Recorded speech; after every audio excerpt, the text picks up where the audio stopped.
We did talk about Greenland. We talked about it in the context of the Arctic and the increasing need for the alliance to pay attention to security in the Arctic, given the continued Russian presence and increasing Chinese presence that's there.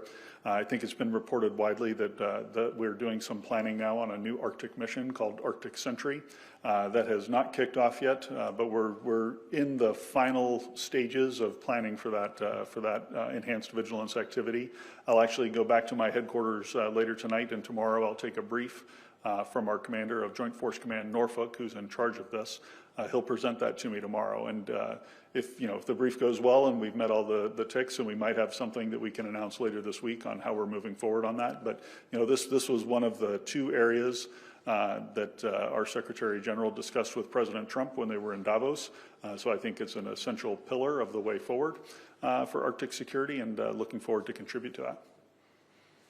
Or appeasing approach of the U.S. to negotiate peace with Russia. We know that as the weather will thaw a little bit. So we agreed to reestablish a communication line, and we're in the process of getting that reestablishment going. So my only communication with the Russian military so far has been with the negotiators that the Russians have sent forward into our military working group. I would tell you, within those working groups, we're having very constructive and productive conversations about how we'll move forward on the Ukraine peace agreement. And everyone I know is hoping that we're able to achieve that. RTL Luxembourg. I have a question to Mrs. Bacchus, if there are any news. The long-range strikes are probably the story of the winter, with Russia attacking critical national infrastructure in Ukraine, causing significant power outages. The Ukrainians have talked about what the impacts of that are. But again, it's a brutal conflict.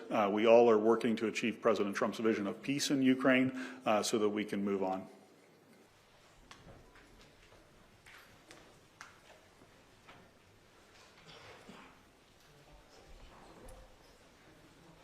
If you like this video, then like, share and subscribe to Mirror Now.